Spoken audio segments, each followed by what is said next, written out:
सर्व श्रोतृवृंदांना नमस्कार. आपण या स्तोत्रांच्या शृंखलेमध्ये आज पुढील स्तोत्र बघूया, जे आहे ललिता पंचक, ज्याला आपण ललिता प्रातस्मरण असंही ओळखतो. हे स्तोत्र सुद्धा 5 श्लोकांचं आहे. अतिशय सुंदर आहे. छोटंसं स्तोत्र आहे, पण फार गोड आहे. आपल्याला प्रत्येक देवतेचं प्रातस्मरण मात्र नक्की मिळतं बरं का. त्यातलंच हे जगन्माता जगदंबा आदिशक्ती भवानी ललितांबिकेचं आहे. ही जी ललितांबा आहे, ही आपल्या साऱ्यांच्या शरीरामध्ये श्वास नियंत्रण करणारी आहे. मानेपासून छातीपर्यंतचा जो सर्व भाग आहे, इथे ही ललितांबा निवास करते. प्रत्येकाला, कोणालाही श्वासाबद्दल काहीही प्रॉब्लेम्स असतील तर त्यासाठी ललिता प्रातस्मरण हे स्तोत्र उपाय म्हणून सांगितलं जातं बरं का. हे अतिशय सुंदर स्तोत्र प्रत्येकाने रोज म्हणावं. काय मिळेल हे स्तोत्र म्हणल्याने? आणि या स्तोत्रात आहे तरी असं काय की ज्यासाठी आम्ही हे स्तोत्र म्हणावं? असं काय आम्ही देवीचं वर्णन केलेलं आहे या स्तोत्रामध्ये? प्रातस्मरामि ललितावदनारविन्दं बिम्बाधरं पृथुलमौक्तिकशोभिनासम् आकर्णदीर्घनयनं मणिकुण्डलाढ्यं मन्दस्मितं मृगमदोज्ज्वलभालदेशम्. अहो, ही जगन्माता आहे ना, ही प्रातस्मरणीय आहे. मी प्रतिदिनी या जगन्मातेचं, या ललिता देवीचं मुखकमल जे आहे, तिचा सुंदर जो चेहरा आहे, त्याचं मी रोज स्मरण करतो. तिचे जे खालचे ओठ आहेत ना, त्यांचा रंग सुद्धा उगवणाऱ्या सूर्याप्रमाणे आहे, लालसर आहे. आणि या जगदंबेचं वैशिष्ट्य असं आहे की जसा रोज सूर्योदय आणि सूर्यास्त यावेळी जसा सूर्याचा रंग बदलतो, कालच्या सारखाच सूर्योदयाचा रंग आज दिसेल किंवा उद्या दिसणारा सूर्याचा रंग आज दिसेल, हे कधीच होत नाही. रोज नाविन्य आहे. तसंच या जगदंबेच्या ओठांच्या रंगाचं आहे, रोज नाविन्य, विदाउट एनी लिपस्टिक. असेही तिचे सुंदर ओठ आहेत. नाकामध्ये सुंदर टपोऱ्या मोत्यांनी गुंफलेला अलंकार तिनं धारण केलेला आहे आणि तिला अलंकार शोभून दिसतात. तिचे जे डोळे आहेत अतिशय तेजस्वी, टपोरे आणि सुंदर आहेत आणि त्याचे किनारे छान कानापर्यंत पोचलेले आहेत. आणि त्या कानामध्ये तिनं ज्या अनेक कुड्या अलंकार त्याने ज्या धारण केलेल्या आहेत ना, त्या अतिशय शोभून दिसतात.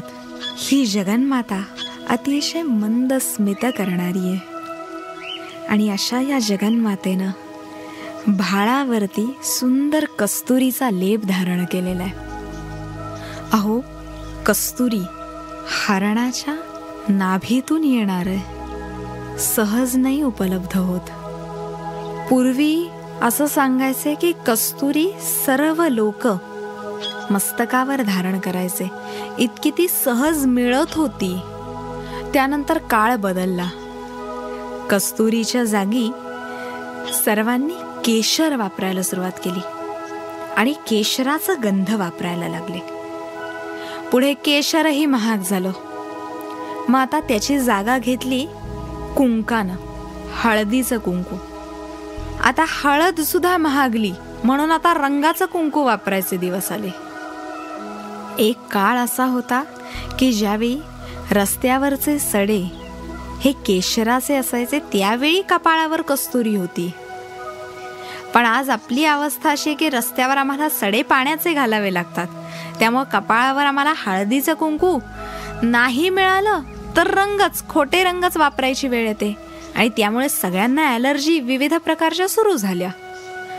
त्या आम्हाला कोणालाही होऊ नये अशी जेव्हा इच्छा असते, त्यावेळी या जगन्मातेच्या मुखाचं वर्णन, त्याचं चिंतन करावं. तिच्या चेहऱ्याचं चिंतन केल्यानेही ती आपल्याला त्या सर्व गोष्टी सहजरित्या प्रदान करते. फक्त तिच्या स्मरणाने आम्हाला या सर्व गोष्टी मिळतात. हे जगन्माते, हे ललितांबिके, मी रोज प्रातःकाळी तुझ्या दोन्ही हातांची पूजा करतो, तुझ्या दोन्ही करकमलांची पूजा करतो. तुझे जे दोन्ही हात आहेत ना, ते कल्पलतेप्रमाणे आहेत, कल्पवृक्षाप्रमाणे आहेत. त्यांचा नुसता आशीर्वाद जरी दिसला ना, तरी जो कोणी व्यक्ती जे काही मागेल ना, त्याला ते सर्व काही मिळतं. अगं, तुझे जे हात आहेत ते कल्पवृक्षासारखे आहेत. ज्या ज्या भक्तांच्या कामना असतील त्या सर्व पूर्ण करण्यास तू समर्थ आहेस. तुझ्या हातांची जी बोटं आहेत ना, ती अतिशय नाजूक, एखाद्या वेलाला सुद्धा लाजवणारी आहेत. अतिशय नवपल्लवी पालवी जशी असते ना, हलक्या लालसर रंगाची जशी दिसते, तशा तुझ्या बोटांचा रंग लाल चुटुक आहे. आणि त्याच्यामध्ये विविध रत्न जडित आहेत. रत्नांनी जडित अंगठ्या तू धारण केलेली आहेस. अगं, तुझ्या मनगटात सुद्धा सुंदर सुंदर अलंकार जे आहेत ना, ज्या बांगड्या आहेत, त्याच्यात सुद्धा विविध हिरे आहेत की जे आम्हाला आज दिसतही नाहीत. असे सुंदर सुंदर हिरे तू धारण केलेले आहेस. आणि अशा तुझ्या त्या हातामध्ये, एका हातात तू ऊस धारण केलेला आहेस, दुसऱ्या हातात तुझ्या धनुष्य आहे, तिसऱ्या हातात तुझ्या फुलांचा बाण आहे, आणि एका हातामध्ये पाश अंकुश धारण केलेस. ऊस कशासाठी? तर तुझ्याकडे माधुर्य गुण परिपूर्ण आहे. भरपूर जिथे जिथे जाशील ना, तिथे तू फक्त गोडवाच प्रदान करतेस. जिथे जाशील तिथे तू फक्त आनंदच प्रदान करणारी आहेस. दुसऱ्या हातामध्ये धनुष्य आहे, पण तिसऱ्या हातामध्ये तू पुष्पांचे बाण धारण केलेत.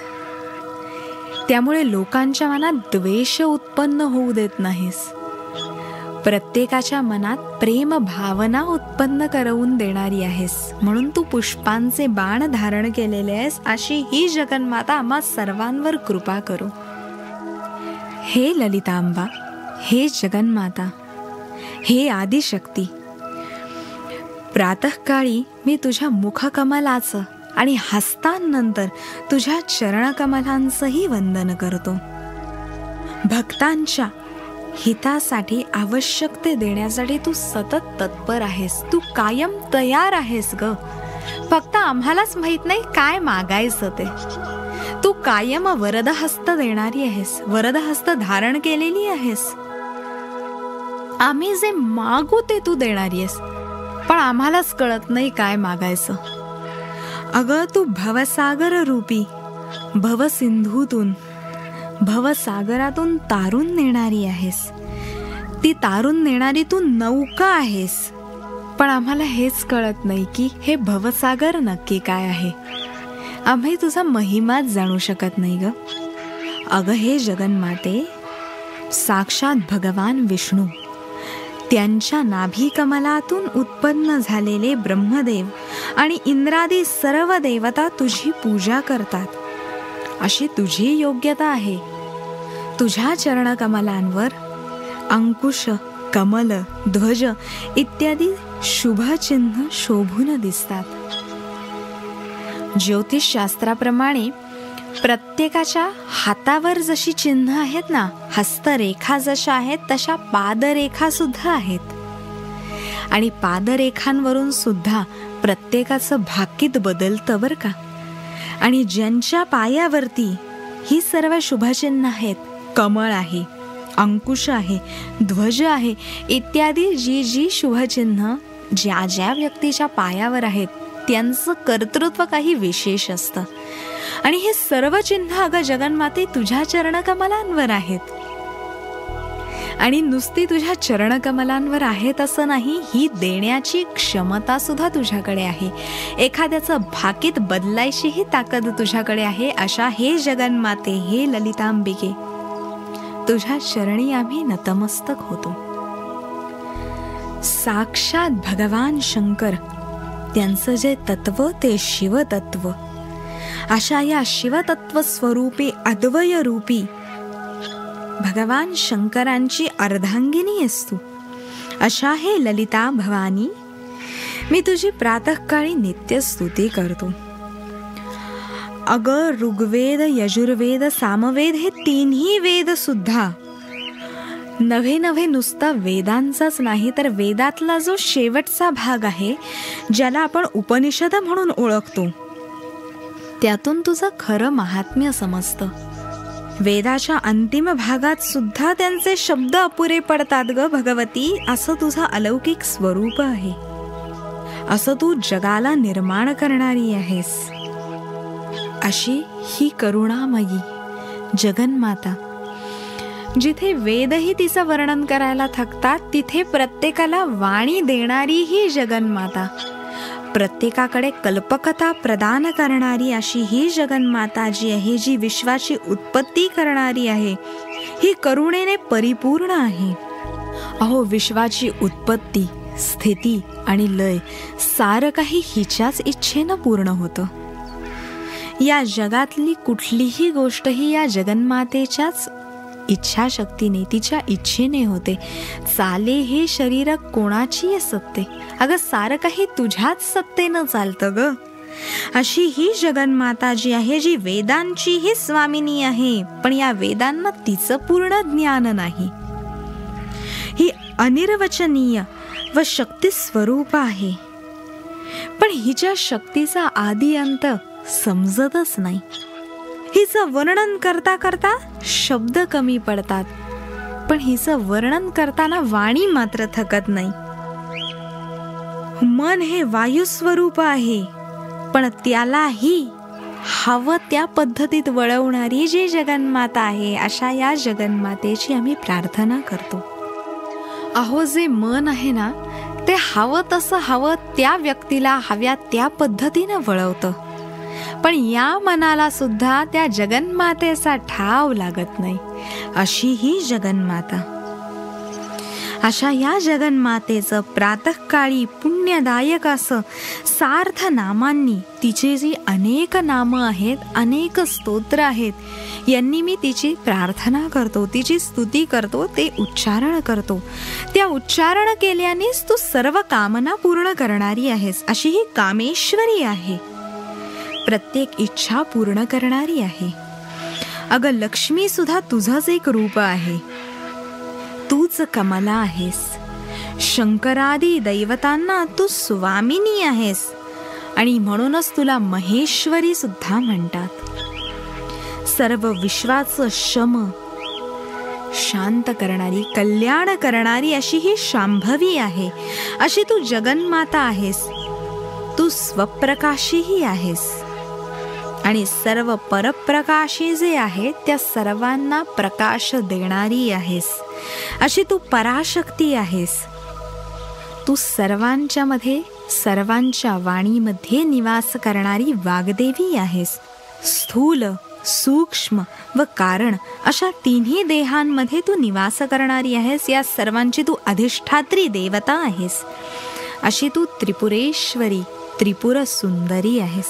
अगं तिन्ही पुरं सुद्धा तुझ्या पुढे फिकी पडतात, अशी तू त्रिपुरांची सुंदरी आहेस. स्वर्ग, मर्त्यलोक आणि पाताळ ही तीन पुरच, पण यामध्येही कोणी असा व्यक्ती नाही की ज्यातला तुझं वर्णन करता येईल. अशी तू त्रिपुर सुंदरी. अगं हे जगन्माते, असं तुझं वर्णन कसं करू मी? माझ्याकडे शब्दच अपुरे आहेत. असं हे जे ललिता प्रातस्मरण स्तोत्र आहे. यश्लोक पंचकमिदं ललितांबिकायाः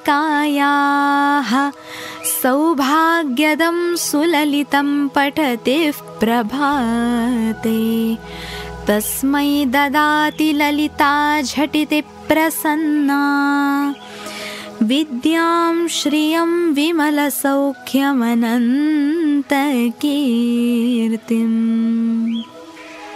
जो कोणीही व्यक्ती हे 5 श्लोक सद्भक्तीने, सद्भाग्याने आणि मनापासून पाठ करेल, मात्र कधी सूर्योदयी, कारण हे सगळं प्रातस्मरण स्तोत्र आहे, म्हणून सकाळी उठल्यावर. त्या व्यक्तीला ही ललितांबिका सगळ्यात लवकर प्रसन्न होते. बाकी कुठलीही स्तोत्र म्हणल्यावर ते प्रसन्न होणारच आहे, पण हे स्तोत्र जो कोणी व्यक्ती प्रातःकाळी म्हणेल त्याला लवकर प्रसन्न होणार आहे. आणि नुसती प्रसन्न होणारी म्हणजे काय होणार आहे, तर ती त्या व्यक्तीला सद्विद्या देणार आहे, की जी विद्या प्राप्त झाल्याने सर्वांचं कल्याण होईल, कोणालाही कुठल्याही प्रकारे संकटात सापडवणार नाही. आणि एखादा व्यक्ती जर संकटात अडकला असेल तर त्याच्यातूनही बाहेर काढणारी आहे, अशी ही सद्विद्या आहे. सर्वांना वैभव प्रदान करणारी आहे, दुःखांपासून सहजरित्या दूर करणारी आहे आणि सुख प्रदान करणारी आहे. तशीच उदंड कीर्ती प्राप्त करवून देणारी आहे.